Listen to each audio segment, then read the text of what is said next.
Welcome to the evolving landscape of medical education. Where do IAMCs and community-based teaching hospitals fit in this ever-changing space? This is a jointly sponsored program by the American Association of Colleges of Osteopathic Medicine and the Alliance of Independent Academic Medical Centers. I am Kimberly Pierce-Burke, Executive Director of the AIAMC, and I'm looking forward to today's presentation and discussion. I want to share with you briefly that the AIAMC truly values our relationship with AACOM. We readily recognize and respect the similarities between our independent academic medical centers and your community-based osteopathic programs. Alenta and I like to think of our programs as where healthcare happens, because you really are in the trenches of healthcare and training the next generation. This is our third jointly sponsored program and our second half-day program in the last 18 months. The AIAMC also deeply values our relationship with ECG management consultants. We share a rich history with them as their senior leaders have helped our board develop our strategic plans over the last several years. They are experts in the academic medicine space, and I know that today's program will be meaningful for all of us, and we appreciate ECG's contribution.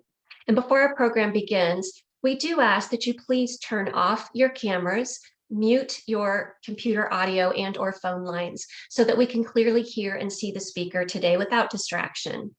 We encourage you to use the chat box. If you have a question at any time, type that question into chat. We'll be sure that those are addressed before the program ends today.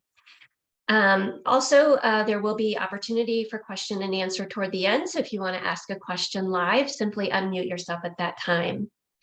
Your feedback is really very, very important to us. At the end of the slide deck will be a QR code for you to take you to a very brief survey and let us know how we did today.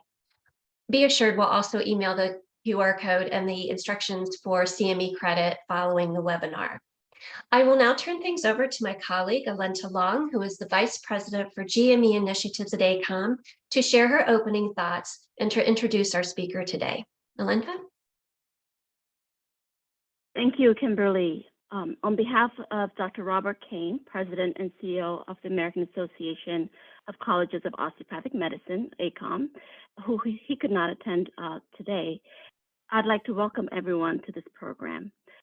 We are very excited to have another opportunity to partner with the AIAMC, and this time to explore the current landscape of healthcare and the impact and role of independent academic medical centers and community-based teaching hospitals. We hope that this will be a springboard for future activities that will seek to better define community-based education, address challenges, and explore opportunities for future collaboration. With that, I'm so pleased to introduce our featured speaker and session facilitator, Leah Gassett, who is a partner with ECG Management Consultants. ECG is a national consulting firm that has been leading healthcare forward for the past 50 years. Leah heads ECG's Boston office and leads the firm's academic healthcare division. She has spent the past 20 years helping academic healthcare organizations fulfill their missions through her expertise in university health system affiliations, strategic planning, retreat facilitation, and medical education programming across the continuum. Thank you, Leah, and I will turn it over to you.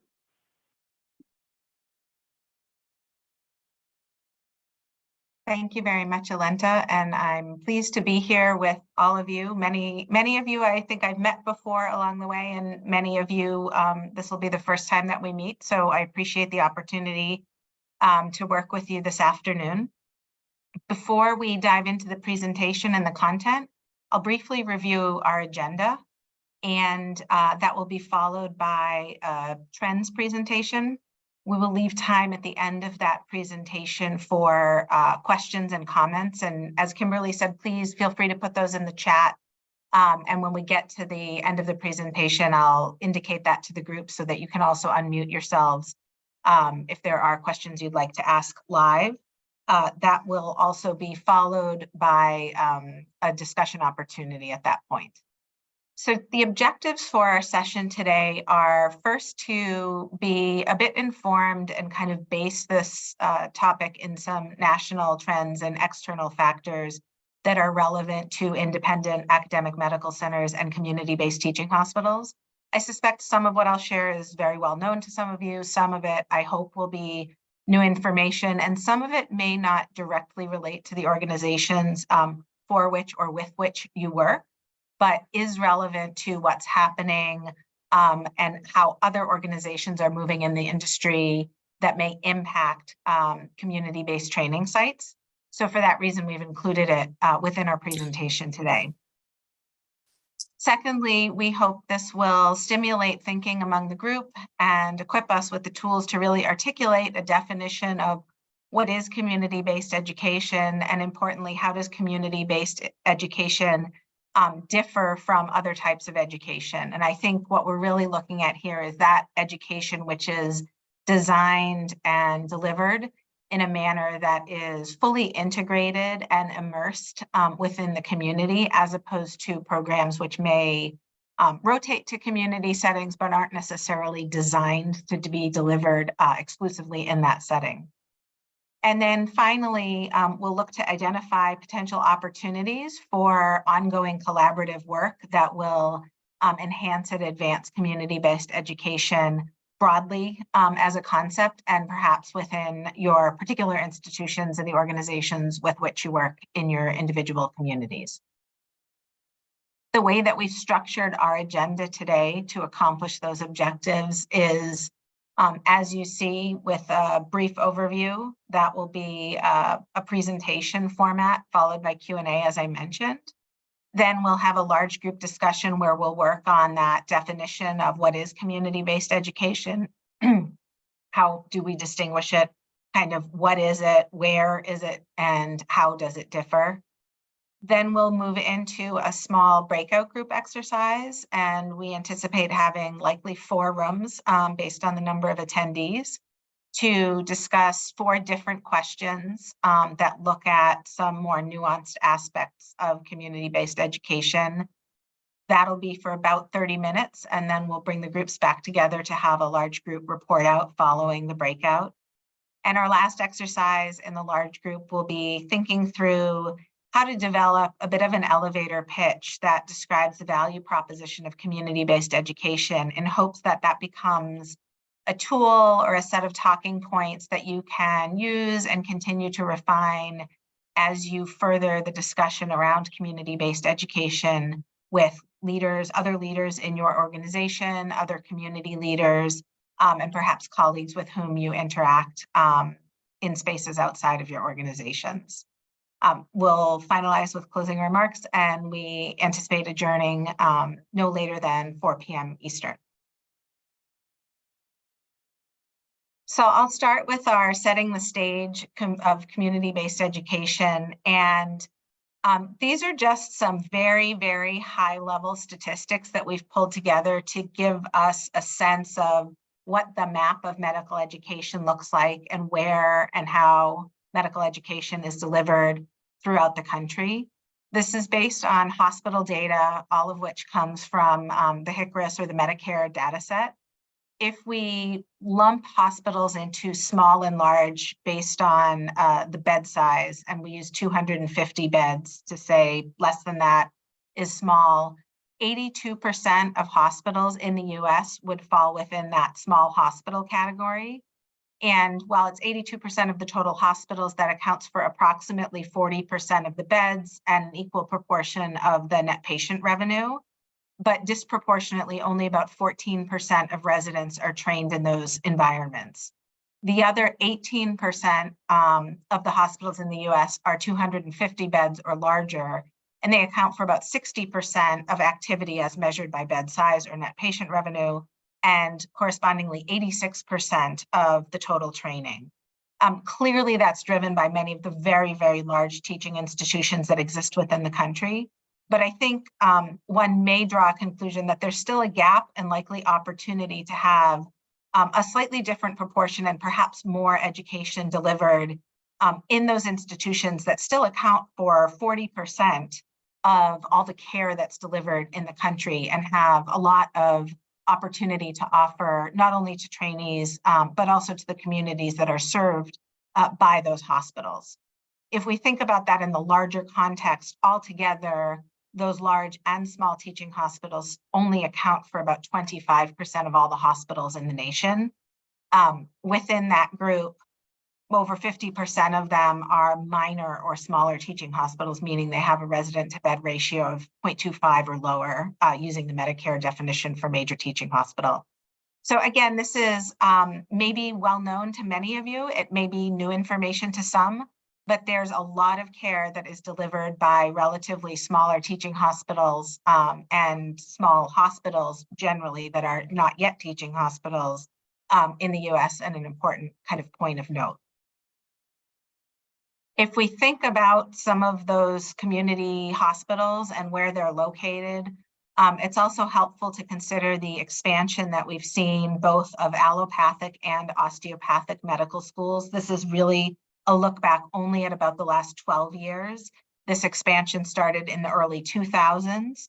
And while this represents new medical schools, there has also been tremendous growth in the number of regional and branch campuses, such that we've exceeded the call of the AAMC for expansion in the number of medical students in the country to address the pipeline. And on the osteopathic side, we've seen tremendous growth. I think if we look back to the early 2000s, it's nearing 200% growth on top of the number of students that existed at that time. So it's been consistent, and it continues through the early 2020s. You can see here, this looks at numbers of students with a steady trend, and that's looking only over the last 10 years, again, both in the osteopathic and the allopathic traditions. This is some results of a most recent AACOM survey looking at new branch campus and expansion of students in existing branch campuses. And while these numbers move up and down slightly year over year over the past decade, anything that's above the y-axis there, or above the x-axis rather, is a positive indication of expansion. So you can see the numbers of schools that have indicated that they are looking in recent years or coming years to continue that growth, and it is unabated. And I can share just anecdotally from the work that we do, we continue to see very strong interest among both universities and health systems, not only in branch campus development, but continued interest in the development of new medical schools throughout the country. When we consider and compare this to the growth of the GME pipeline, for a number of years, there was quite a bit of concern about the insufficiency of PGY1 positions for graduating US medical students, and the specter of what has been by some termed the GME squeeze. The thought that while we had expansion of the pipeline at the UME level, that insufficient expansion of the pipeline at the GME level would not result in a meaningful impact on the impending physician shortage that has been predicted by many physician workforce organizations. I think it's interesting, in the recent past, there have been a number of articles pushing back and looking a little bit at the relative growth rates in both GME and UME, and suggested that that may not come to pass in the way that it was originally predicted, and that we are in fact seeing greater growth in PGY1 positions than we had historically. I think looking at the graph you see, and this is ACGME data, it is a little bit challenging to fully understand the data from 2015 on, because we know that's heavily impacted by the single accreditation system, and we are seeing some increase there that is a result of the unification of the two accreditation systems, and those they may be counting programs and residents that were historically not counted in the ACGME data set. However, we have seen year over year increase in net new programs, new GME positions, not just those that came through the single accreditation system. We've also seen public policy in some states that has tied the ability to expand medical student and medical class size to the ability to demonstrate incremental growth of PGY1 GME positions. So we do believe that there is true movement in the market. And consequently, we also have not seen a significant impact in a reduction overall in the number of IMGs or graduating medical students who have not been able to identify PGY1 positions. I'm shifting a little bit to looking at revenue sources for U.S. medical schools. I think it's interesting not only to understand how this may differ between the historical and traditional osteopathic and allopathic medical school models, but I'm also bringing it up because I think it's instructive and important as we shift into some discussion of what are the trends as it relates to some of the health system medical school relationships, because they are driven in a significant way by some of these dynamics. And notably, on the right-hand side of the screen, you see the sources of revenue for allopathic medical schools. And if you add up the revenue that's derived from medical services, so from practice plan or hospital revenue, that makes up 62% of the revenue, again, on average, that is funding allopathic medical schools. And conversely, you can see that tuition and fees is a very small portion of the revenue typically that supports allopathic medical schools. It's a different story if we look at osteopathic schools, where 62% of the revenue typically is derived from tuition and fees. And while medical practice plan and government appropriation revenue has never been a very large portion of the revenue pie on the osteopathic side, it has slightly decreased over the past couple of years, in contrast to what we've seen among the allopathic schools, which is a very significant increase in the reliance on clinical revenue for much of the activity that's happening within those schools. I mention that because we've seen a lot of movement in the market around medical school and university affiliations with hospitals and health systems. We've seen new affiliations develop. We've seen deepening affiliations of historical partners. And we've seen on the allopathic side, many of the historically community-based medical schools that may have had multiple partners have moved to more of a primary or fewer partners with much deeper, more major relationships with those partners. And some of that activity is driven because the health systems see such a large investment and that their economic future is so closely tied with the activity of their medical school partner that they are seeking deeper relationships where they have more input into the activities of the medical schools. And again, that's not a judgment. It doesn't mean one model is better or worse than the other, but it is a dynamic that's driving some of the relationships in the market. And so I think it could be relevant to you all and relevant to the discussions that we'll have today.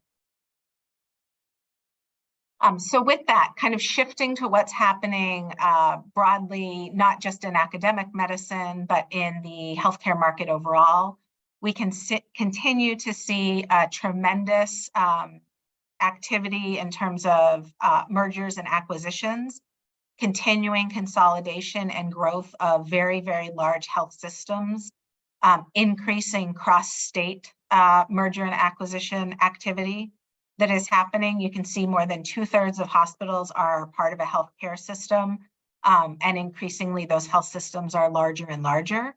We have physicians who have been moving toward employment models for many, many years now, but we have seen the fewer independent, smaller practices continuing to be acquired either by health systems in sort of a vertical integration model, or now increasingly with the entrance of private equity money.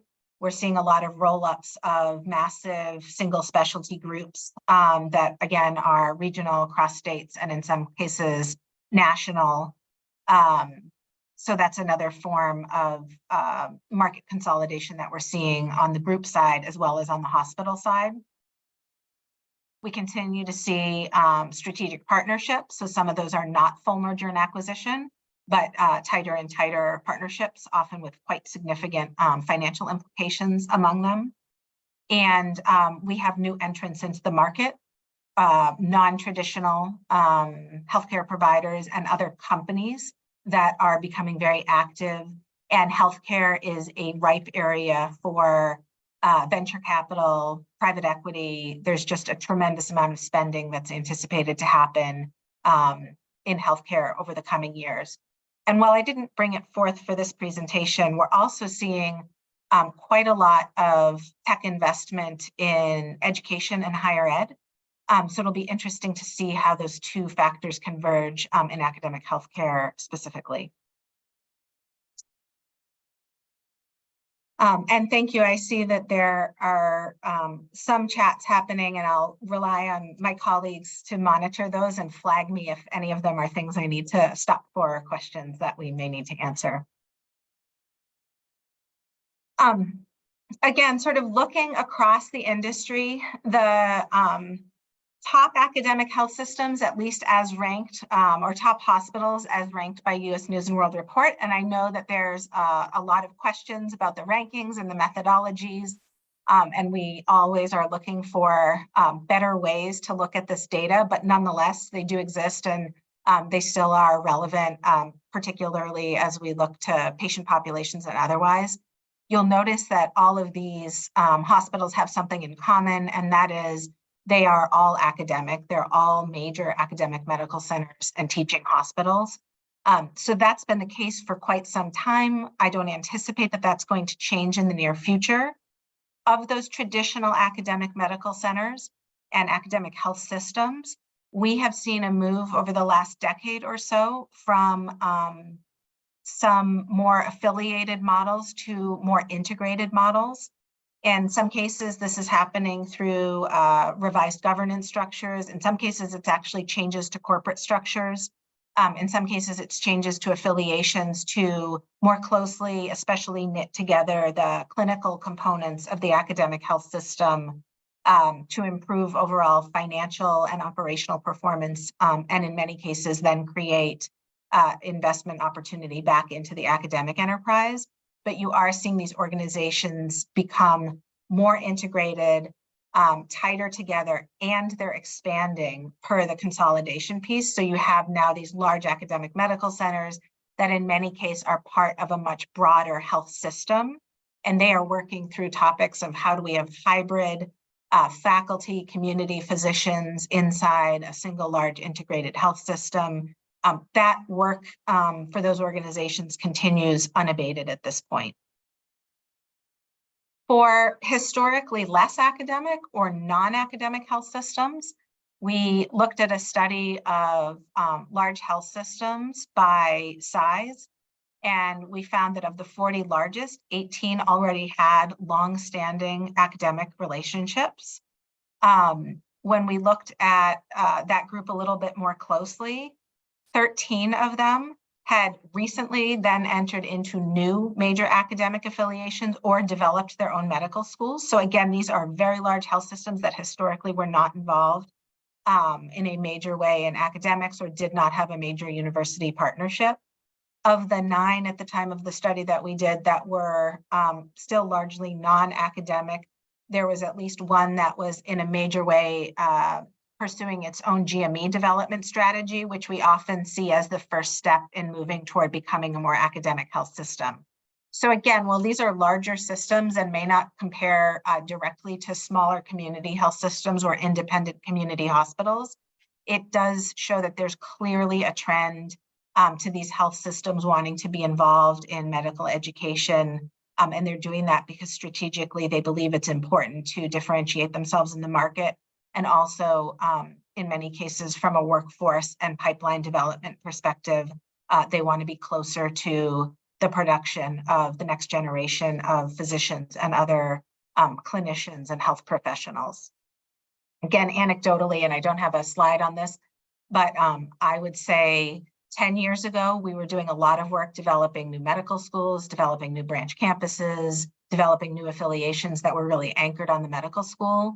If I look at the work we've done over the past 5 to 7 years, I think increasingly it is happening at the health sciences level. It's considering health professions programs outside of just the medical school, often in addition to the medical school. But certainly health systems and hospitals are looking not only at the physician workforce, but more broadly, the health professions workforce. Some of you have seen this. I know before we've had this discussion with the AIAMC, but all of this activity is creating what we think is a slightly different or newer breed of academic health system that is not necessarily a health system that was grown out of the university, but a health system that is truly grown out of what in many cases have been strong regional and community health systems that have pursued education and research and other academic programs and developed this new model of academic health system that sort of sits in the middle between a traditional community and a traditional university-based academic health system. And these are just some of the characteristics that we see organizations trying to emphasize. On the left-hand side, again, this is very broad brushstrokes, but what are some of the characteristics that you might find in a high-performing community health system? And that is often a very, patient-centered, patient-friendly environment, open mixed medical staff models, much more of a networked approach, in many cases, a more efficient, lower cost provider that can often be of equal quality, very high quality, a focus often on education, research, and innovation as it relates to advancing the care that they provide and the way that they support the health of their communities. These do tend to still be very large anchor institutions within the communities that they serve, often large employers. Increasingly, many are pursuing preferred employer or best place to work types of programs focused on the community and often a very active corporate anchor, as I mentioned.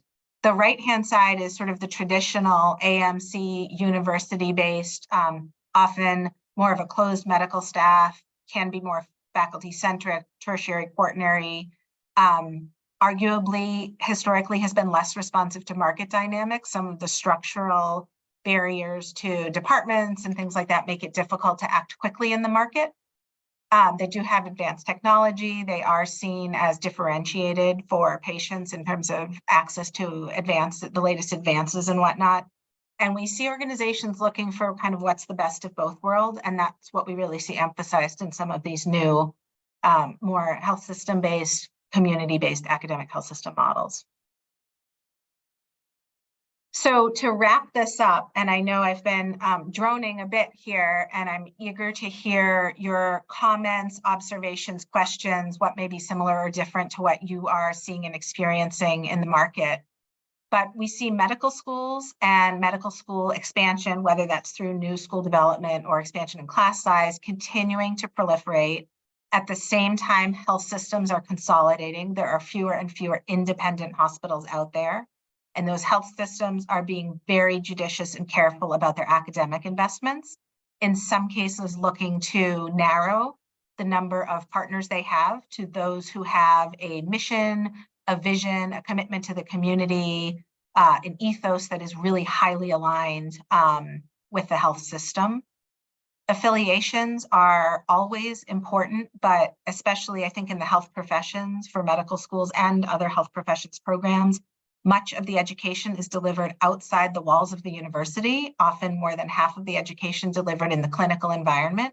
So without strong and high quality clinical training placements, that puts accreditation at risk for many organizations. We do see more of an interest in interprofessional education.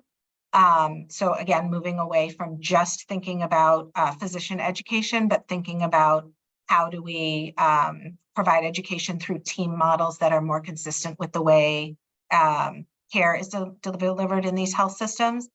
And then the last is that the health system partners, as they need to innovate, as they're looking to improve their practice, are looking to their academic university partners also to bring competencies that may not have historically existed in the health system.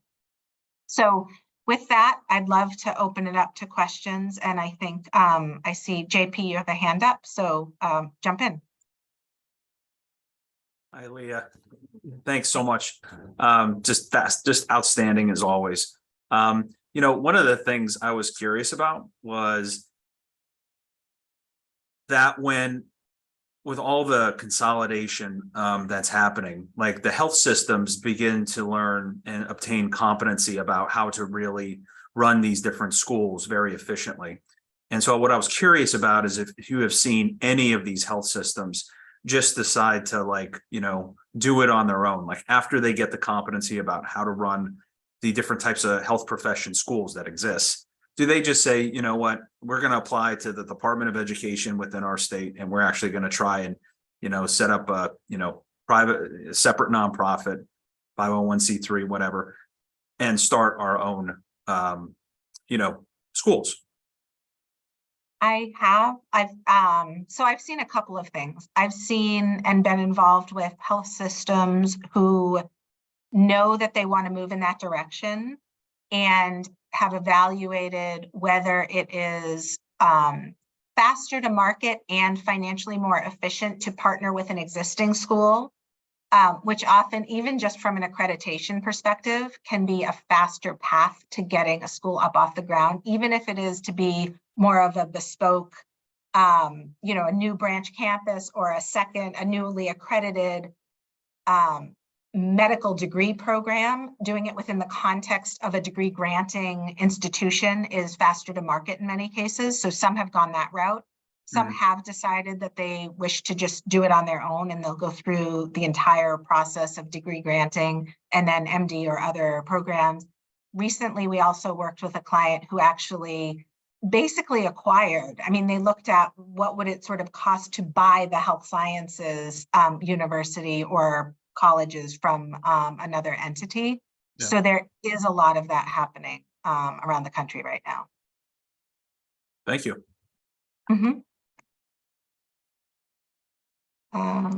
Shelley? Good afternoon, everybody, or maybe good morning, depending on where you are. Thank you, Leah. As usual, this is fantastic. Thank you so much for sharing your expertise today with us.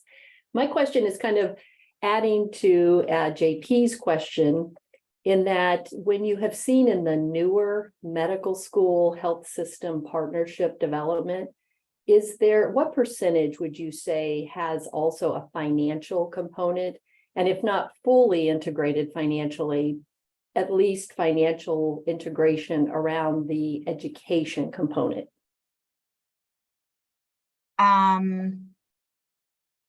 Can you just elaborate, when you say financial integration on the education component, on the delivery of the degree program, for example? Yeah. So I guess I'm thinking about what used to be considered the traditional arrangement between a medical school in particular, or health system, health science entity within a university, and a hospital or a health system. Was the hospital just incurred the need of resources or the expense or whatever might be required to deliver that clinical component of the education? I'm curious, in the newer partnerships that are developing, are you seeing more of a financial arrangement around? So it's not the traditional, we'll let them do their clinical rotations in our facility with hopes that eventually they may want to come and work with us. That it's actually more of a business arrangement where maybe there's shared partnership and financial integration around the revenue as well as the expenses. I have seen that. So in net brand new programs that are being developed, I think the reality is there's still a heavy burden on the hospital health system, often to support a lot of the clinical faculty time in the clinical environment, whether that's through kind of an in-kind contribution of that time, or whether that's through a frank funds flow. But we do see joint oversight of the operating statements, for example, for those institutions. We see commitment to joint philanthropy and fundraising. There's often commitments around shared or collaborative coordinated approaches to advocacy at the state level, and in some cases, the ability to draw down state dollars to support those organizations. So you have the executive leadership from both organizations overseeing whether that's on a fiduciary board that has reciprocal representation, or whether that's through some type of governing council that may be advisory to the boards of both institutions. We do see a lot more formalization of that, and metrics and performance metrics, and then those boards or councils holding the organizations accountable to those. Great, thank you.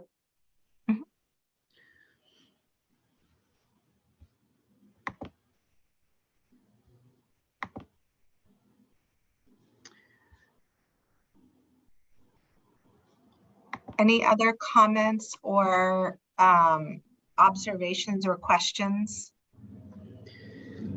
Leah, this is Kathy Zappi, and I'm Mhm. wondering, to the extent that you have focused primarily on GME, but you indicated more places are looking at IPE, have you seen any models for collaboration and governance, particularly around finances, that focus on interprofessional education?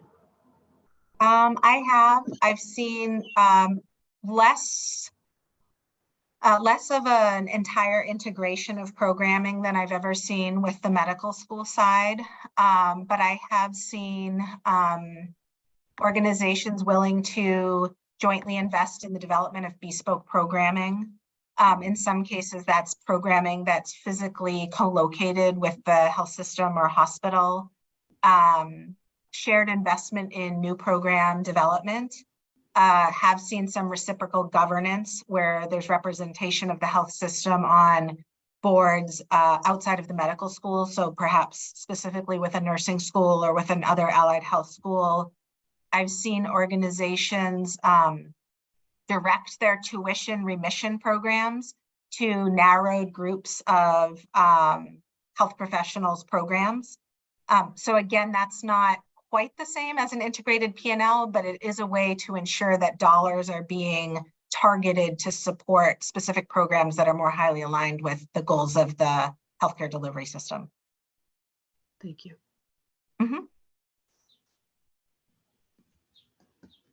Okay, any others? And if anybody's seeing the chat, if they can let me know if there's anything in there, that would be helpful as well. We're good in chat, Leah. We are following that. There's been some very nice comments that the presentation was outstanding. So we thank you. I'm just going to add very quickly. I just sort of sit here and shake my head very quickly. The AIAMC, we were founded in 1989, and it was for a couple reasons. One of which was the ability to benchmark. All the data coming out of AACOM lumped everybody all together. So, independent and community-based institutions didn't know, for example, how their external research funding compared to another institution that looked like them and not the big university behemoth center, across town. And one of the very first questions we asked in benchmarking 35 years ago, 34, was medical school affiliations and what income or what payments do you receive? And it was from $0 to $1 million. And that was 34 years ago. And I've just, and it continues. I mean, yes, it's much more formalized, but I think for our respective members, the medical school relationship, affiliation, partnership has had many iterations through the years and is something that, keeps our respective members on their toes and is something that we all think about and we know how important it is. So I appreciate the inclusion of that topic today. Great. Thanks. Okay, so I'm going to move and this continues to be sort of the facilitated discussion portion of this. So please feel free to raise your hands virtually or in real life hands if you have your camera on as we go through this.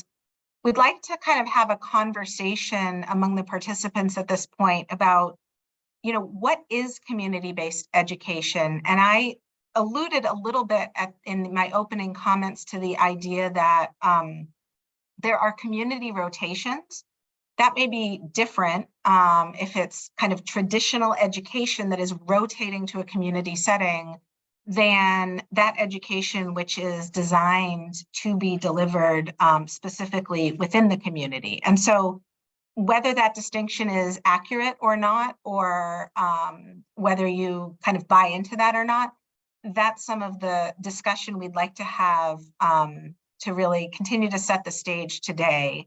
I brought this forth not because it's a definition of community-based education, but it is the AAMC's definition of community-based medical schools, which historically have been those schools that were founded or existed without an integrated health system, hospital as part of them. I think, you know, you can see there's two other components of this definition, and one has to do with when they were founded. So I think the piece I really wanted to highlight, though, it was this definitionally, this lack of an integrated hospital or health system was really beyond their identification as federal or not, and beyond the day on which they were founded, kind of the singular definition of what it meant to be a community-based medical school. So as I reflected on that, it felt maybe kind of insufficient for what we're hoping to talk about today. And I really look forward to hearing thoughts from the group about your ideas of what does define and differentiate community-based education. So with that, I would love to take any comments and kind of begin a conversation here among the participants on what that means to you in your context, in your community.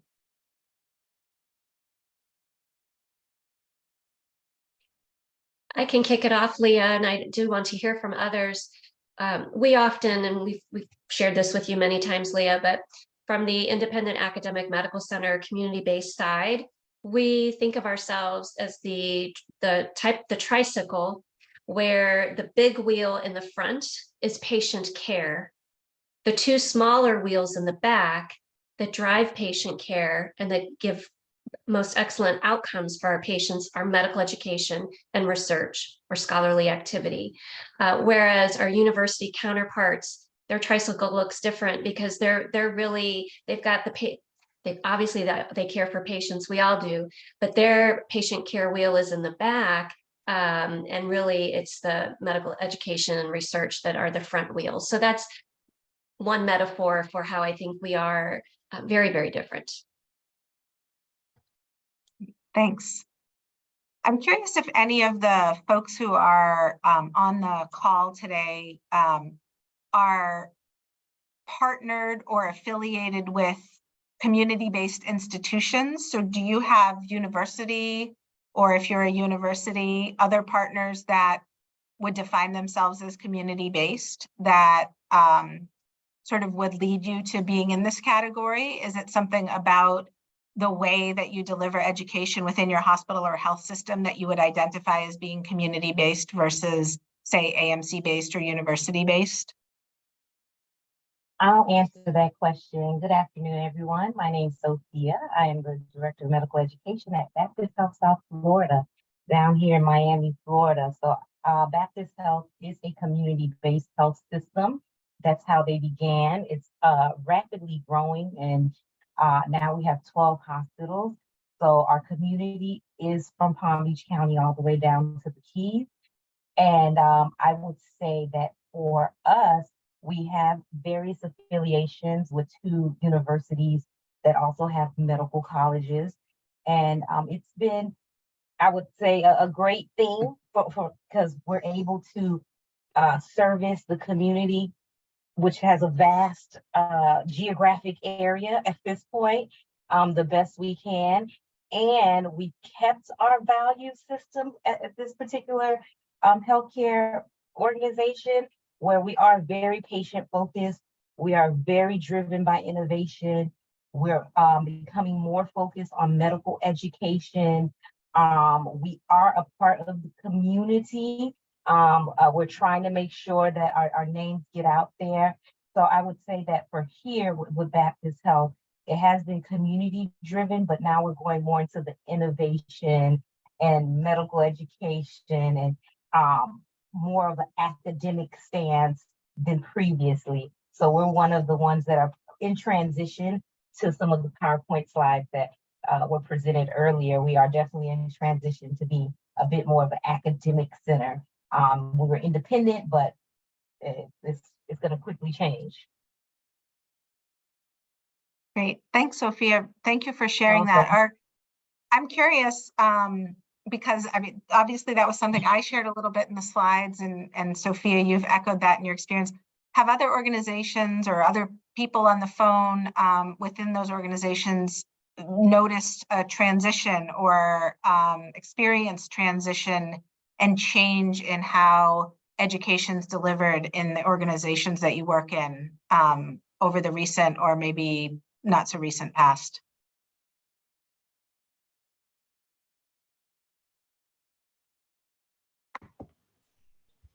Shelley? I don't know if it's directly answering your question, but it's just a comment. I think it's adding to the comments others have already made. But the real focus on clinical experience, I think, has become more predominant. And you see, or I've experienced, the universities have difficulty because their arrangements may have changed, where the university no longer owns a hospital or owns a primary care delivery unit. So in some cases, there's limited clinical exposure to our university-based programs. And they really do find the volume of patient care happening in what is defined as their community partners. So in my mind, when we say community, it's more that it's truly, as Kimberly referenced, the overarching, it's that clinical care that is predominantly the driver. And then it's a varying degrees of research that might be happening kind of in addition to. But I think that the acknowledgement of the fact that universities in particular may not have their own clinical environment, and that they are getting that clinical experience with their partners that are deemed community hospitals is very much changed in the last, I would say, 8 to 10 years. Great. Thank you, Shelley. Victor, I don't know if you had a comment. I saw you put your camera on. I want to put you on the spot, but I'd love to invite you into the conversation. Well, thank you, Leah. I'll take your invite on that and welcome everybody. I'm glad that all of you are here. I'm thinking about what I call unique circumstances where I'm sitting. So I'm sitting up at the Guthrie Clinic, and when we forged our major medical school affiliation in 2015 with a school that was then called the Commonwealth Medical College, it was a standalone community school. It didn't have a hospital attached to it. And this is the design that they took to align with centers in different locations and bring the education that way with the regional campus format. Well, fast forward to, I didn't pay attention to when it was. I'm guessing maybe 2019. The school got bought by another healthcare system. To the extent that they're slightly bigger than us, maybe we're not exactly competitors, but in a way, there's some overlap in the territories that we serve. So that was interesting for the competitor down the street, so to speak, to buy up the school. We've remained with the school, even though it's rebranded to the name of the other hospital. And now we're one of 6 clinical campuses, where I think there are 4 campuses within the new hospital university combo. And then there are 2 of us that are regional campuses outside that dynamic. So it's been an interesting thing to watch. That is interesting. I mean, you bring up a particularly interesting example. There are very, very few freestanding medical schools in the country, and the trajectory of Commonwealth Medical College was something that many of us, I think, in the industry witnessed. But that dynamic of increasing competition, I think has also played out in other markets, even where there was not necessarily a major shift in the medical school ownership. That was, very dramatic in your market in particular. But in other markets, we've had a lot of community-based schools. I think both osteopathic and allopathic schools, where there were, there may have been 5 hospitals all under different ownership, and you'll often hear the schools say we're Switzerland and we work, it's medical education and we work with all the different partners. And you fast forward and now you're in a market where there's 2 dominant healthcare providers, and they're sort of vying for who has which programs and who gets to make the decisions. And so I suspect possibly there are others who've had a similar dynamic play out in their market. Sharon, did you have something to add? Yes, I'm Sharon Hall. I'm from Charleston Area Medical Center in Charleston, West Virginia.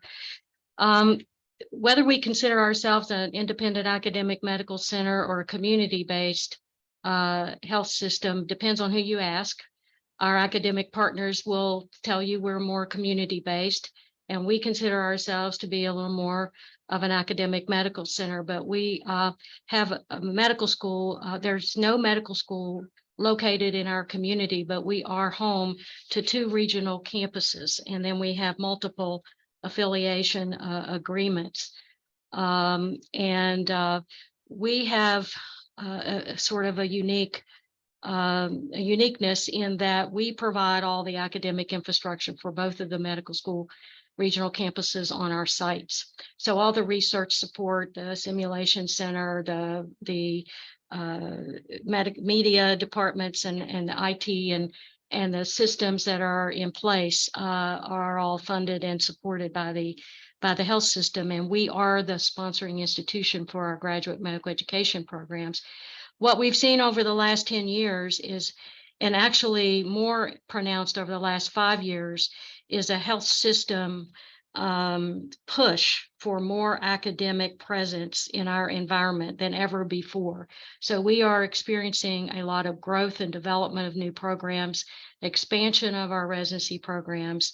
And what has also happened in the market is that one of our medical school partners that dates back to the 1970s, we're one of the oldest regional campuses in the country. They just have purchased a hospital now that's in our community that's a competitor to us. And so the stress of that in the environment is palpable in terms of what's going to happen and how we can recruit faculty and sustain programs, but our health system is undergoing major growth.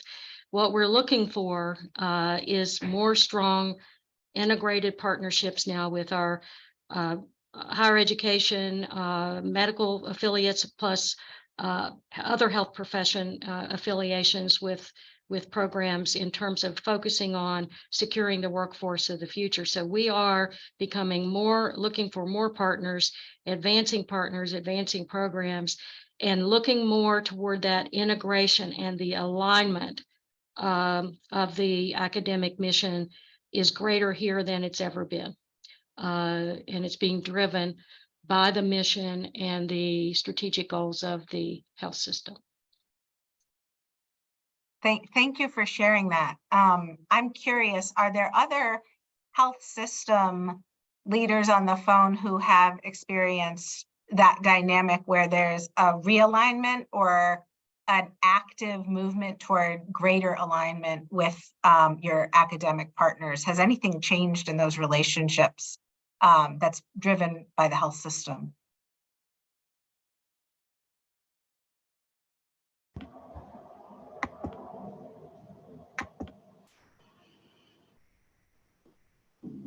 Leah, this is Kathy, and I'll respond. In the Indianapolis area, there's been a sharp delineation. We have 2 regional systems, 1 local system and 1 state system.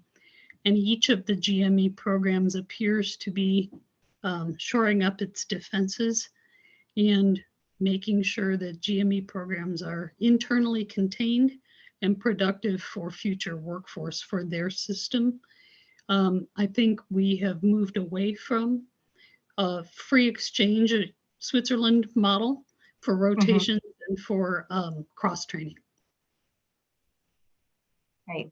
Thank you for chiming in. I'm curious if we've heard some health system perspectives, and it's an interesting finding, whether it's our kind of selection and inclusion criteria, but I'm wondering, do we have anybody on the call in the group who would identify yourself as more living on the university side? And I'm curious if you have any observations or perspectives. I don't know if we have any of those folks on, but I'd be curious.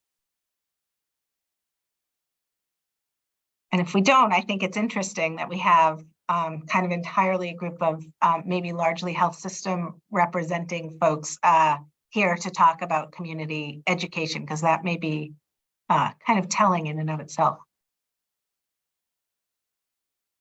Okay, we'll assume we either don't have university folks or we have very shy university folks on today. Any other, oh, sorry, Alenta, do you have maybe you can share that perspective for us? Well, what I wanted to share just a little bit, just from our work with our colleges, with our 40 colleges of osteopathic medicine, in 64 teaching locations around the country, we know that our colleges are embedding the education within the community. So to your point, Leah, earlier about whether it's a rotation that goes into the community versus embedding, what we hear from many of our schools is that they're actually embedding the entire third year, for instance, within a community, whether it's in a rural setting, which most of our schools are, or in an other underserved setting. So I think we definitely would that would resonate with us, is that most of the education is happening within the community setting. Great. Thank you. And I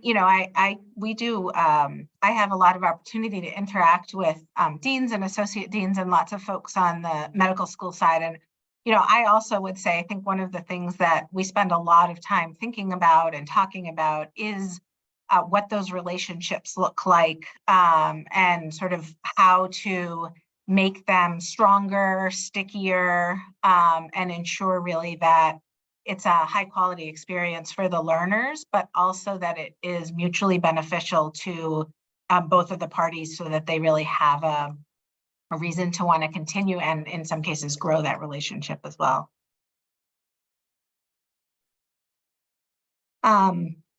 Great.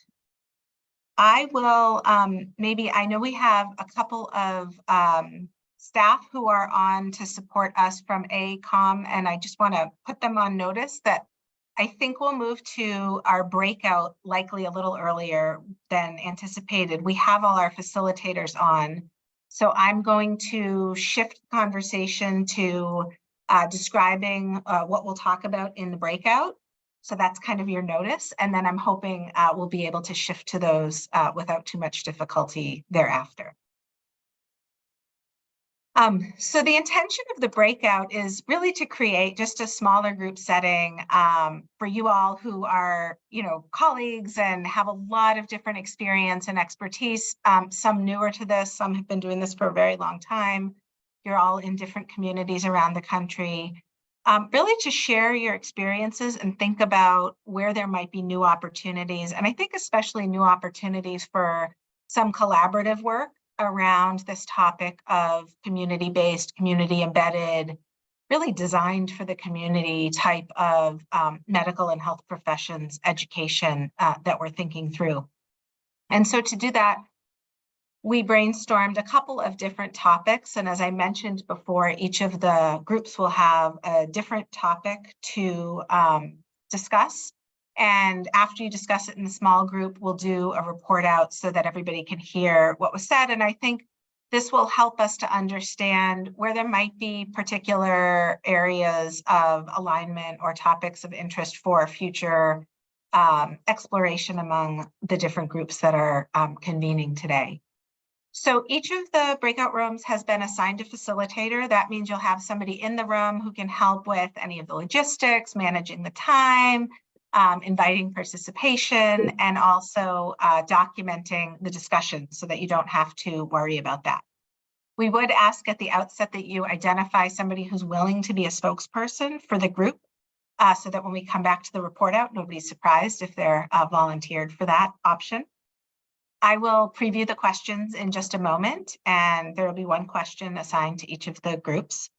We would recommend as you break out that you spend a few minutes on your own, really wrestling with the question, maybe jot down some of your ideas. I know some people process out loud. I happen to be one of those people who wants a few minutes to collect my own thoughts before I have to share them. So we'll be respectful of those folks. And then we'll take about 20 or so minutes to share perspectives, ask questions of each other, share some of our experiences with one another, quick wrap up, and then we will come back into the room. As we're coming back, we'll use that opportunity for a brief break, anybody who might need to step away for a minute or two, and then we'll come back, do the report out, and do one more quick large group exercise and conclude our time together. So any questions about the breakout format before we get started? And I'm also sharing the questions on the screen. Oh, okay. Good afternoon, everyone. Sorry about that multitasking, as we all do every day, every hour. So just kind of a high level of the conversation, and please, I would invite all the colleagues that were in the group jump in and articulate where I may not have all the details, but really had a great discussion. And started with probably just kind of that traditional medical education delivery in comparison and to today's environment. And that's been impacted by multifaceted facets that have impacted that. But that it used to be that there was kind of a dominance of a university environment or any particular one entity having, we will allow our residents to rotate with you, but all of the oversight, the accountability, the authority rested with one entity. And I think over time, we've seen that transition and kind of smooth out. When we look at that fully integrated environment, there is the ability for us to partner in not only just creative ways to deliver curriculum. And one of the things that we've highlighted were the fact that when it's truly integrated, that community setting oftentimes has the pathways of unique experiences that may not otherwise be available in a true university or educational environment. And a couple of those examples included like access or experience in correctional health, telemedicine, those avenues that are already built into the operations of a healthcare system, because its core business is patient care, whereas that may not be in other settings. Their core business may be more of the educational environment. Let's see, we talked a little bit about the, I think that we talked a little bit about the rural and urban settings, and really, I think that maybe my colleague from Health Science Center for UNT, is Dee on? Did she make it? Maybe she didn't, sorry. But anyway, so that was just kind of the high level that we've seen a transition.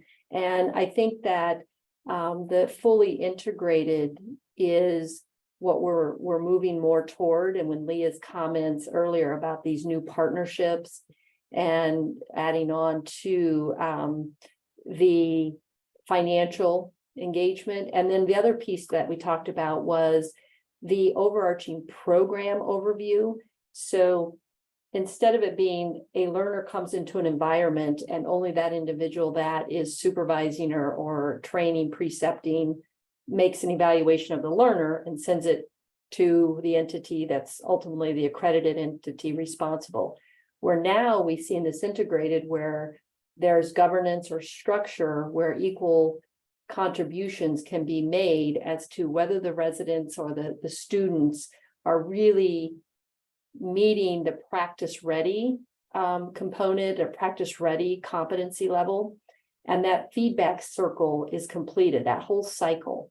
So the program evaluation based on what we would expect from the learner when they're graduated from their program is intact, and the two entities can really share and make sure the curriculum gets adapted in accordance to what's really needed in the then current patient environment. I'll stop there and ask my colleagues that were in the group to further comment. I will add, and I won't do it justice, but our colleague, Dee Dee Ebert, who was on the breakout group with us, was doing so she's on leave. So she's really, this is a high level of dedication here. But we were talking about maybe the difference when you have a truly designed for and fully integrated community program, and how does that look different in terms of what aspects of the program design have to take into account the clinical educators and people other than the learner, all the way from the inception of the curriculum design. And so she really, I think, eloquently described a backward design process where you would think first about the needs of that community and the setting, then you scope out the nature and the level of supervision that's required, and then really build a very tailored curriculum around that, and then get to the point of cross-referencing that curriculum with the competencies and sort of the comparability with the objectives for that particular learning experience. And I just thought that was a really interesting and comprehensive way to think about the very different product that design process would lead you to versus the process of, this is the way we do it in one setting, we're just going to take this and apply it to your setting and kind of hope it works. So I thought that was an interesting comment that was shared and not attributed to me, but to her. Are there any comments or observations on this topic or question from any of the other participants on the call? So didn't have to be in our group, but curious if anything resonated, or maybe you have a different comment about the particular question we were delving into. Okay, we'll move to the next group, and I will leave it to facilitators to tell us who that is. Hello, my name is Lorenzo Pence, and I think we had a wonderful group, and I very much appreciate being able to participate today. And we had, I thought, great conversation. I always have to do a disclaimer, though, if I'm part of groups, because I'm an employee of ACGME, and I want to just make sure everybody, this is coming from me. My personal idea is not, it's not to reflect ACGME at all. And the group that we had the discussion. So, and I told our group I'd have to do that if I was the spokesperson. So we sort of talked about the advantages and some of the challenges, and my guess is many of you have probably had some of these same challenges and seen the same advantages. Training our graduates in the same or a similar environment that may reflect what they may want to do in the future for their future practice. And I think we've all found that this has been very helpful across the country. If number one, you recruit students from certain areas, they certainly may gravitate back if they have the opportunity to train in those areas, particularly in areas of need. There's always a good chance that they're going to go back and maybe practice within that environment. And I think we find that. So I think that's a big advantage. I think the group definitely thought this was an advantage, and I think we were sort of spaced out around the country. So I think everybody was in agreement with that. And obviously looking for opportunities for rotations in some of these areas, even if they're not training there all the time, but certainly having opportunity for those to get those exposures, as well as potentially maybe someone that could be recruited in the future. The sort of the ratio of opportunities is small, and we had a good example of a large hospital system. It was part of one of our group members, but the opportunity for one-on-one rotations is there all the time. And even though it's a large center, and some may call it academic center, some may call it a community hospital, but in either case, opportunity for those one-on-ones, which is so important for learning both at the student and certainly at the resident level. And provides lots of teaching opportunities for students and residents. And I would hope would be inclined that they may want to complete their training there, not only as a student, but also later be recruited and be residents there. And sometimes the only way you're going to know that is you've had that opportunity to participate or have those opportunities come to you as a system. Also, I think most of us do this because we love what we do. We certainly see what occurs with students as they start in the first year and move all the way through their fourth year and where they'll be. And then, of course, that same process starts again as they become residents, and we sort of know where they're going to be at the end of that journey, but they don't always know that, and it's exciting to see that. And I think that builds a lot of enthusiasm and passion for teaching as people are part of that. So I think we all love to teach or be part of that educational process and maybe make a difference not only in those learners, but also ultimately in patient care down the road. What else did we talk about?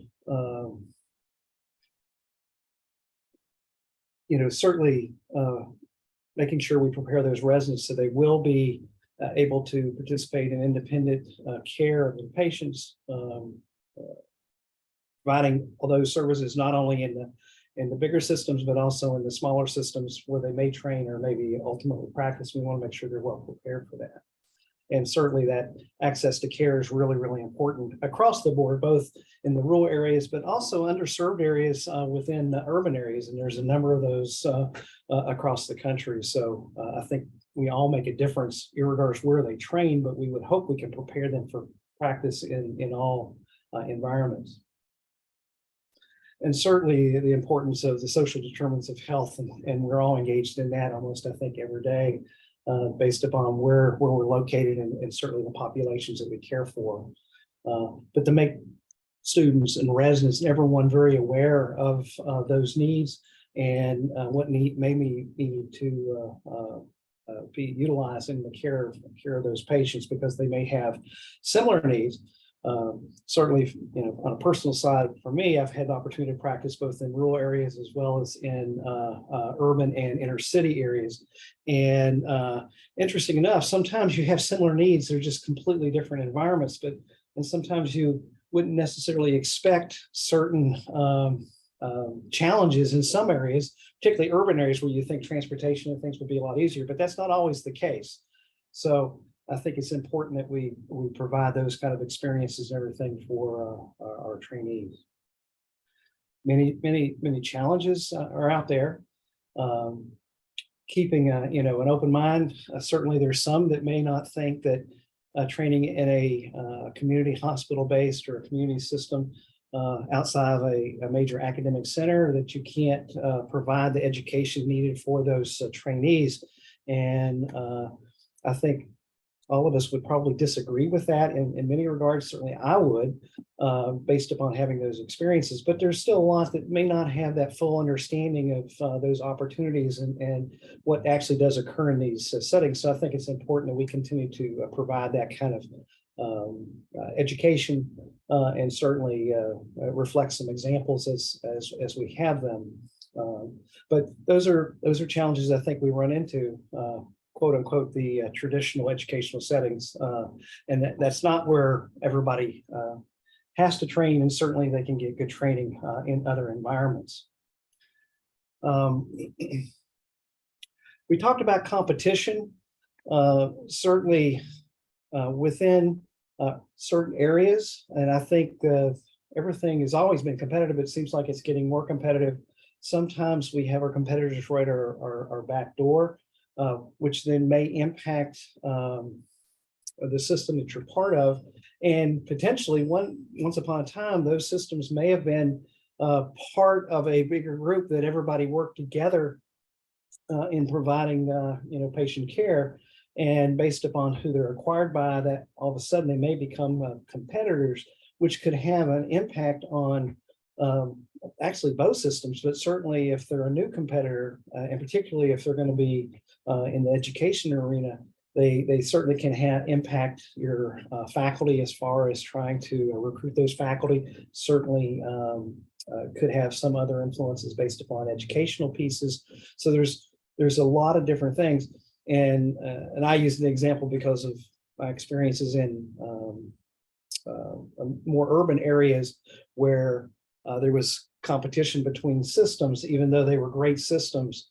I think they could have worked if they would have just focused and not be so competitive in the educational piece and actually work together. They could have probably made all their systems stronger and probably better education for everyone, but that never seemed to occur. There was always this competitive edge.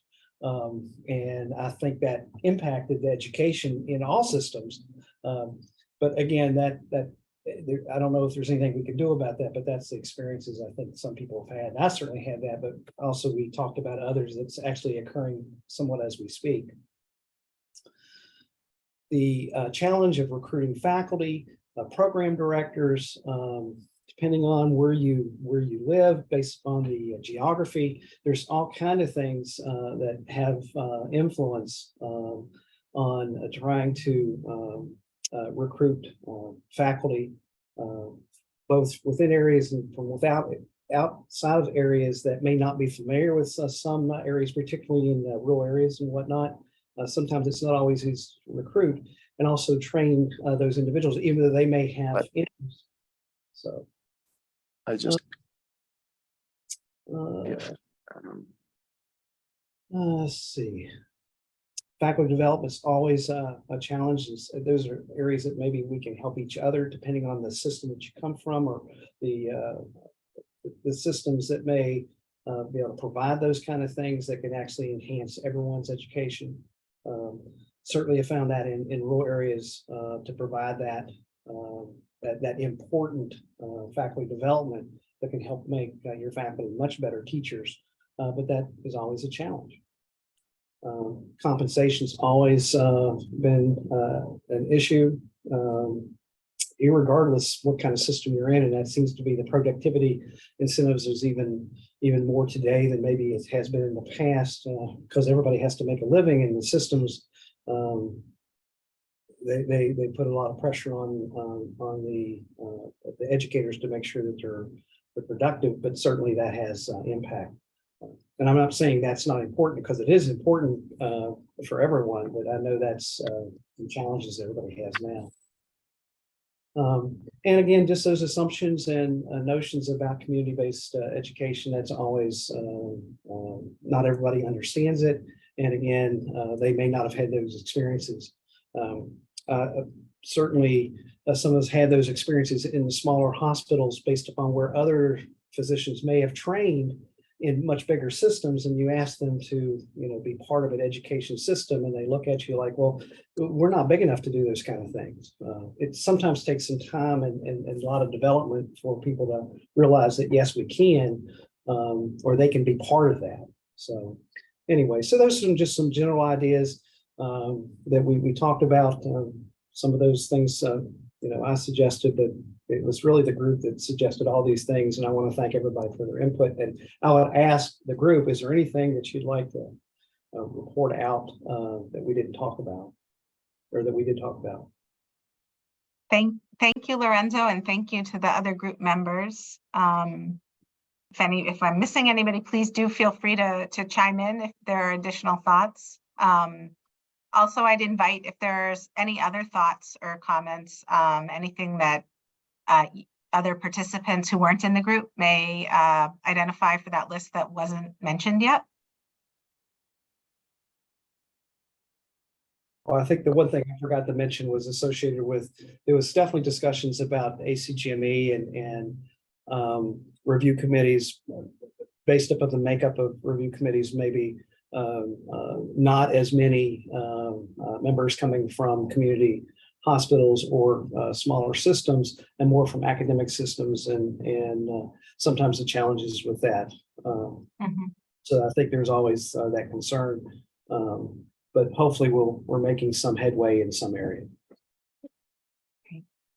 Thank you very much. So we have two more groups, and the next group, I think if now we're sort of back in order, is Group C, and I'm not sure who the reporter is for that one.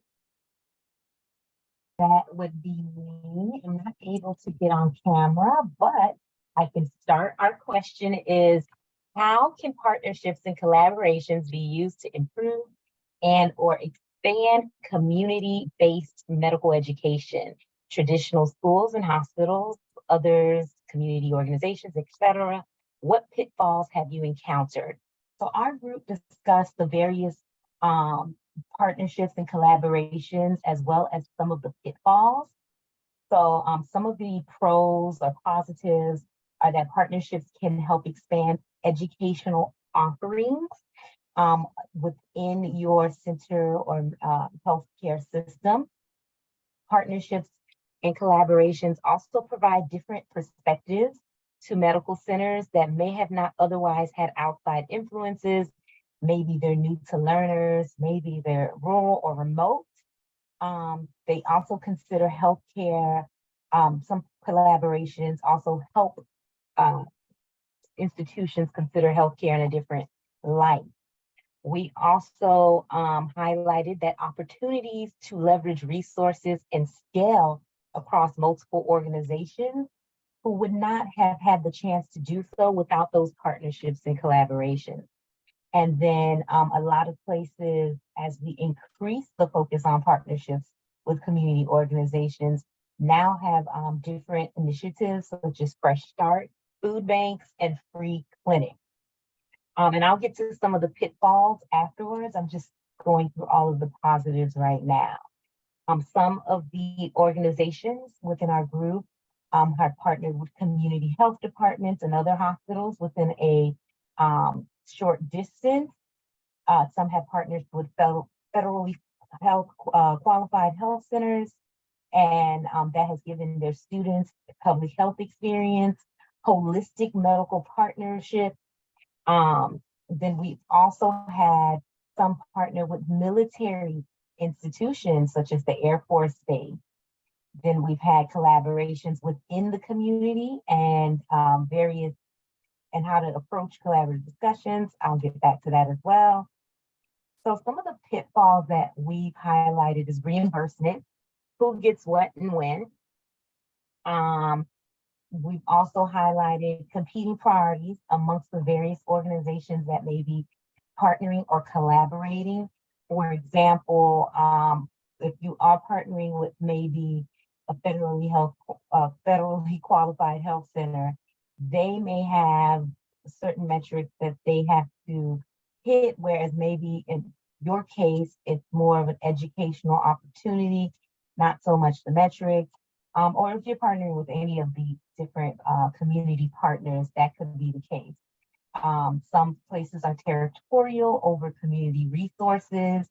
Of course, with increasing competition within the market, there's going to be some territorialism there.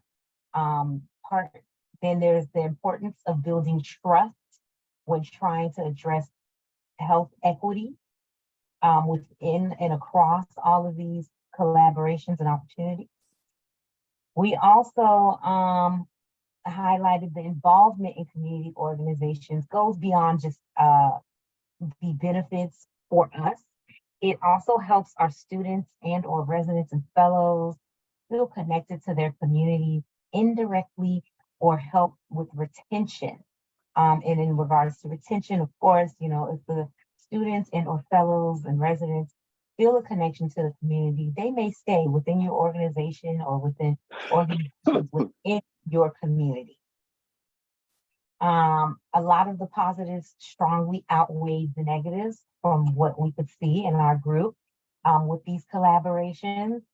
In regards to the academic component, it was noted that some faculty enjoy collaborations with medical students because that increased access, and they may also be able to get faculty appointments. We did have some questions for the group that, you know, how do we overcome the hurdles with finance?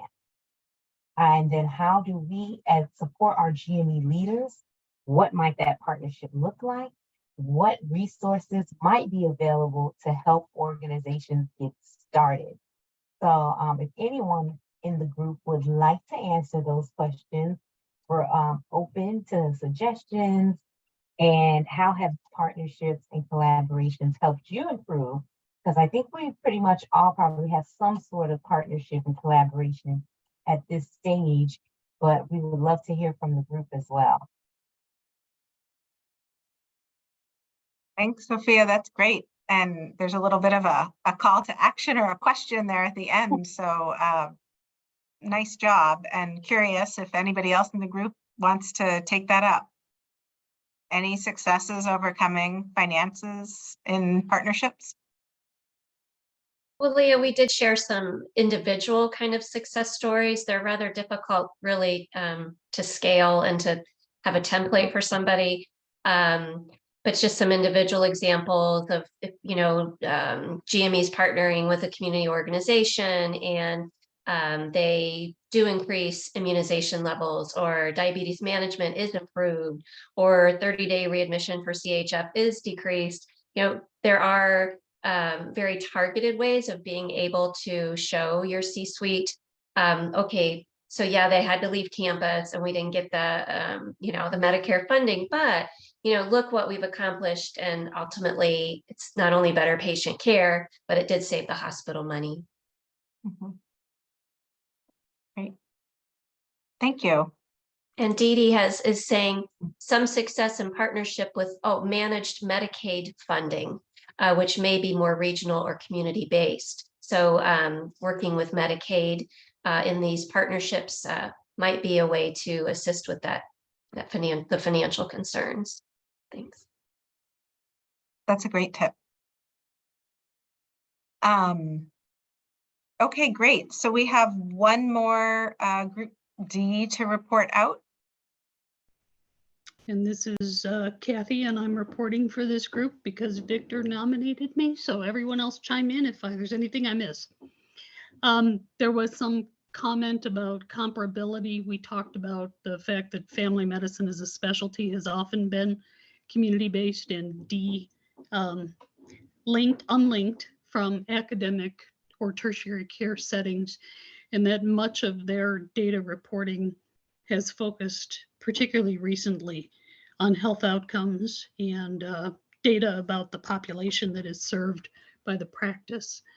There is potential for consistency if community programs are asked to provide some kind of data across them, and that the population, the orientation to being patient-facing and population-facing is actually a very innovative, public health forward kind of an approach that might be used by other specialties as well. Often the RC and the specialty are the ones devising the metrics for program success. But if we look at ACGME across all programs and AACOM as well, there may be some opportunity to look at health outcomes as a common meeting point for program evaluation. There is a distinction between having curriculum outcomes from medical school vantage point for GME and for the health-based campuses. And I think that was discussed a bit. I don't know if there are any good examples in the group about how to transition what the central medical school expectations are and how that translates into GME, but I think those are opportunities that we identified as well. And then there are some questions and problems. Certainly in our region, we have experienced that subspecialty groups who are demanded to work on RVUs or have a high productivity threshold are more challenged, even if they value and wish to teach. So how can that be negotiated across multiple clinical settings? I think I've captured a lot of what our group said, but if anyone else would like to add from Group D, please feel free. Thanks, Kathy. And anyone else from that group? Any reactions or questions to that particular question that Group D explored?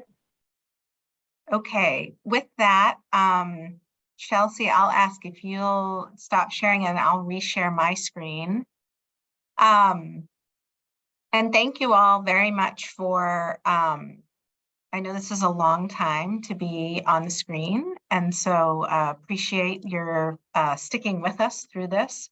We will make sure that the note slides get included at a minimum in an appendix when we send out the presentation slides, so that to the extent that some of those ideas may have been interesting to you or stimulated another thought, you have access to the notes from the report outs in addition to the slides that were shared today.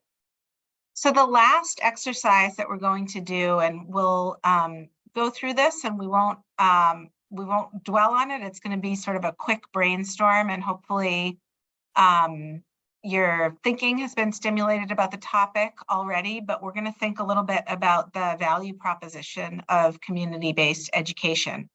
And before we get into the exercise here, I'd like you to put this in the context not only of what the value proposition is for the learner in the community-based education model, which is critically important, and we try to be very learner-centric often in many of our educational models. So the learner is important, but not the only stakeholder when we're talking about community-based education. And this might even get back to that idea of thinking about the context and what the community need is as we design and develop and think about this. So in addition to the learner, I'd invite you to think about other community members when we enter this value proposition exercise. So those community members might be yourself and how you identify as a member of that community and how you would represent yourself in that community. Could be other community members generally. Those may be patients of your organization or community members who are not necessarily patients of the organization. Could be community leaders, community organizers. That's an important cohort of people. Public officials, medical staff members, whether they are participants in the clinical education or not. A hospital board member could be an important community member. Hospital executive, that could be an administrator or a clinician in the organization. But I'd invite you to be as broad as you possibly can be in thinking about how you define your community when we start to develop and discuss what the value proposition is of community-based education to your community. So with that, as a bit of a preamble, we're going to go through an exercise, and I mentioned this will be sort of a rapid fire exercise. We'll give you a minute to think about it first. But you unexpectedly find yourself with 30 seconds to share this work that you're passionate about with an important executive or community member. And we often talk about an elevator pitch and what's your elevator pitch, and those can get very rote, and like mission statements, they can get long and hard to memorize. So there is an approach to pitching that some of you may be familiar with. It's called talk tracks, and it's something that salespeople often use, or really anybody who has to give a pitch to convince somebody of their idea. And the intention is it's very modular. So you come up with a series of very brief statements that are succinct, and each statement really addresses a single topic.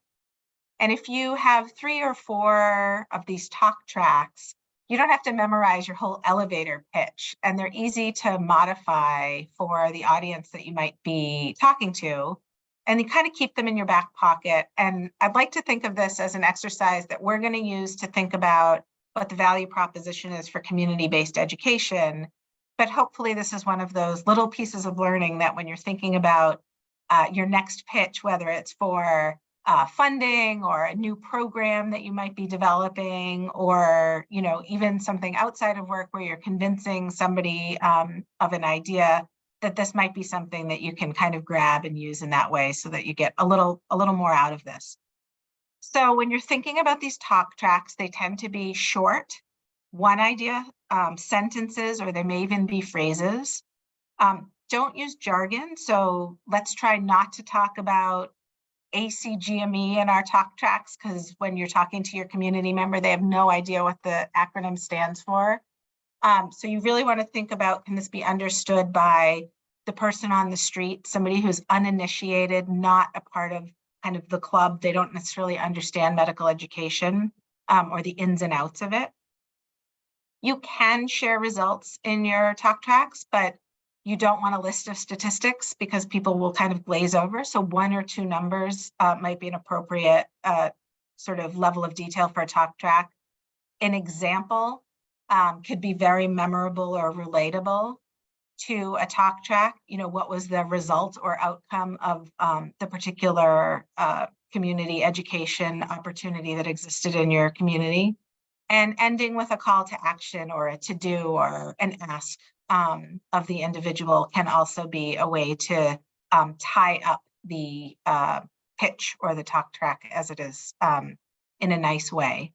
So once you develop these talk tracks, you can take them with you, try them, modify them, change them based on what you learn.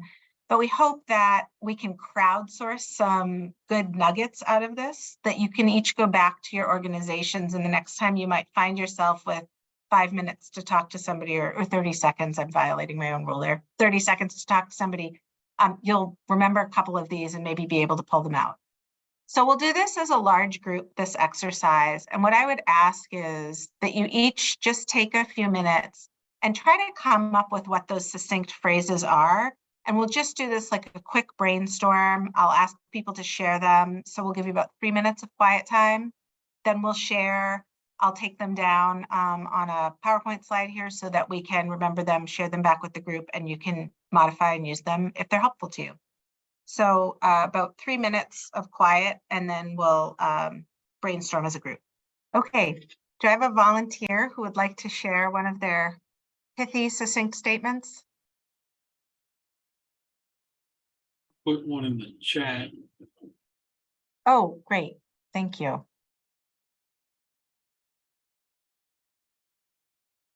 Okay, so actually, I don't even need to copy that down because I can rely on everybody being able to see the chat. So this is about being sort of the responsibility of being the largest employer and owning workforce development. Kind of what that path looks like and how the individual you're speaking with might be able to support that effort, tying it to the opportunity for economic development. And there's some support there. Great reactions for that. Another that anybody would like to share either via chat or verbally?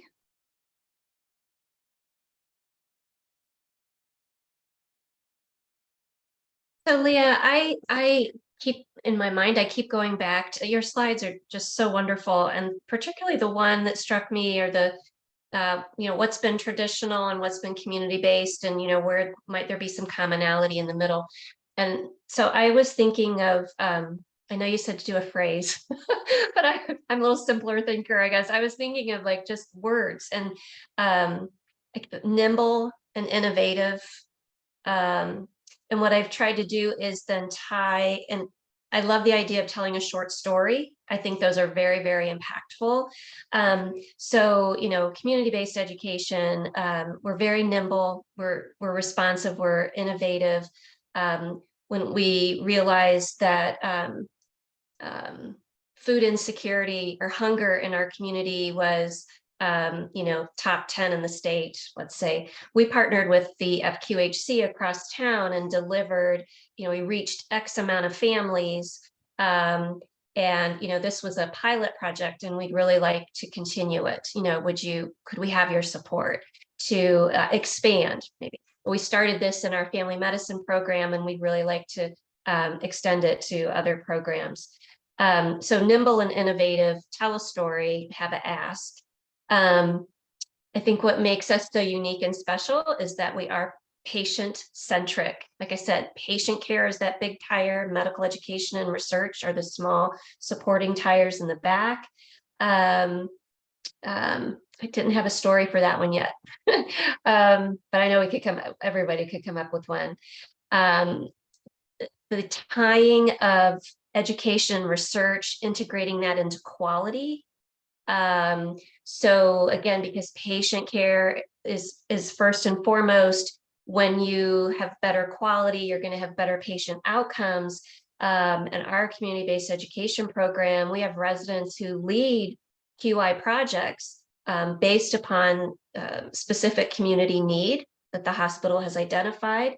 One example of a success story is working with an LGBTQ plus community and completely revamping our patient intake form. And we don't do male female anymore. We have, fill in the blank. And but that's really required some extra help from IT and working in our Epic system to get that done. Would you support, more continued and advanced IT support so that we could continue revamping those patient intake forms. And the last one was practice ready. I really do think that the people we graduate are ready to practice in the communities where they are placed. And I didn't have a story or ask for that one either, but I think just sometimes looking at those words and what really resonates or is a start. Now I've got something from Sharon in chat. Yes. So Sharon is emphasizing the training being a critical success factor for the future, and the connection between the learners in the learning environment being the future care providers to the community, to ensuring access, promoting innovation and quality care, and the essentiality of supporting that mission.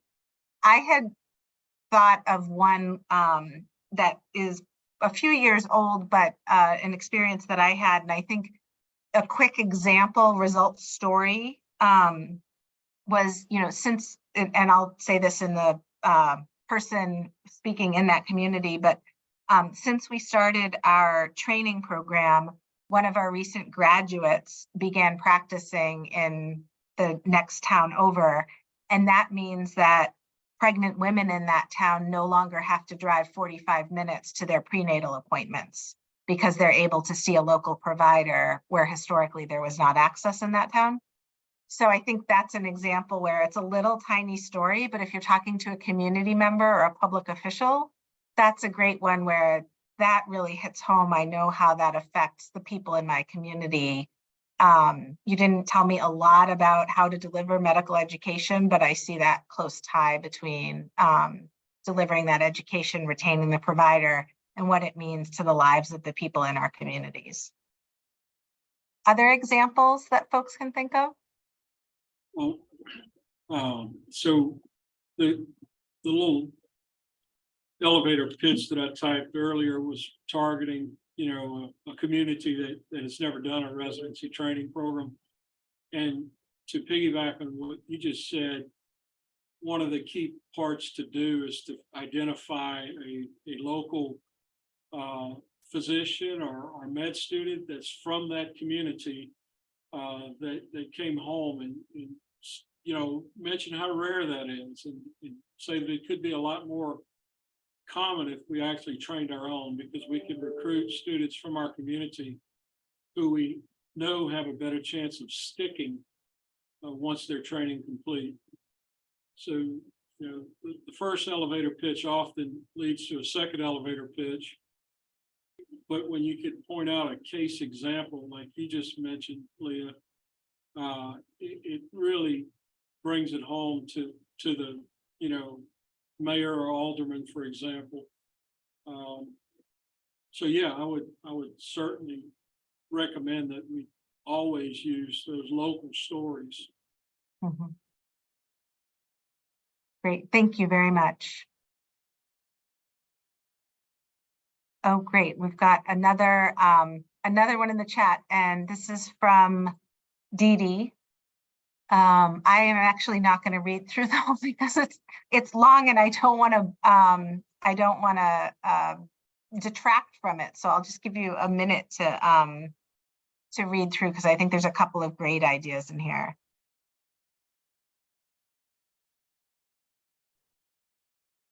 got some real clinical examples in there. Kind of what can these learners do, where the medical student can help. I love the idea at the end here, you wrap it up with, you know, don't be afraid to ask the student or the question of the individual in terms of what they can do. That's a great way to invite your community members to interact directly with learners.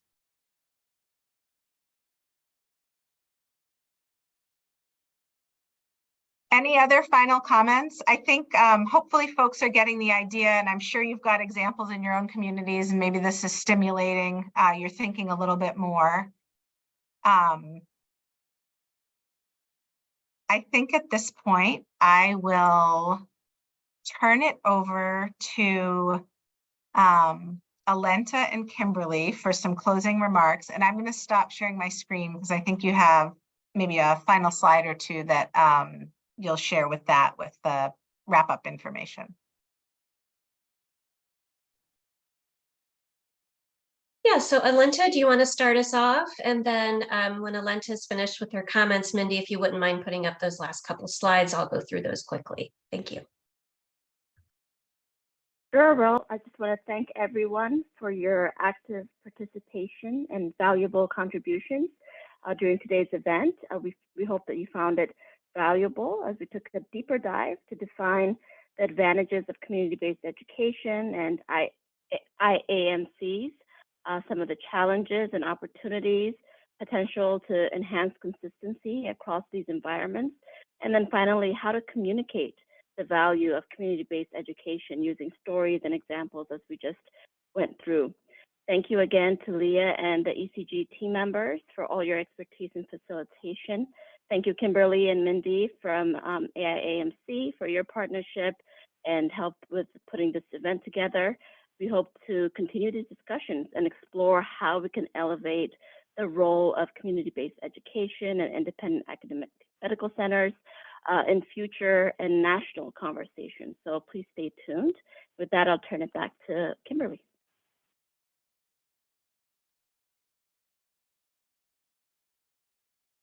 Thank you, Alenta. We do have just a couple final slides to share, but I want to echo Alenta's thanks to Leah. Just a fabulous, as always, presentation. I want to assure you, as we noted in chat, the presentation in a PDF format will be available on our website, as well as, thank you, Leah, the notes from the reports out from our 4 breakout groups. Those will be available to you, as will the recording. We monitor not only how many people attend sessions live, but we monitor how many recorded views we get. And it's sometimes we know, it's especially a 3-hour program, it's very difficult to get a lot of people live, but I know we'll have hundreds and hundreds of views of this because you're going to be sharing the recording with your colleagues, and we encourage you to do that. So on this slide, you'll see a little QR code. If you want to put your phone up there and scan that, you're welcome to. Otherwise, Mindy will be sending that out to you. Just a few questions, really, it will take just a couple minutes to complete. We take your feedback really seriously. And as Alenta mentioned, Dr. Kane, Alenta and I really look forward to future programming, and we want to be sure it's something of which you are most interested in. And again, this will be sent to you, but this program is available for CME credit. So what you'll be receiving from Mindy, we'll do it in one email so we don't overburden you, but you'll get the evaluation link, the steps to claim your CME credit, and the link to our website that will have the presentation as well as the recordings. And we will share those with Alenta as well, so that that information can be put on the AACOM and AOGME social presence as well. I did have one thank you that I wanted to add, and that's to the AACOM IT team for helping us out today. At the AIAMC, we're a lean staff, and so help having the folks from IT at AACOM really did help us out today. And so with that, I want to thank you all so very much for your time. I know we finished a little earlier than we thought we might.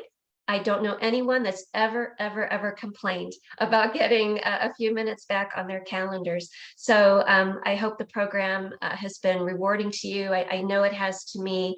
And we look forward to seeing you in the future and having our paths cross again. So thanks, everybody. Have a great rest of your day.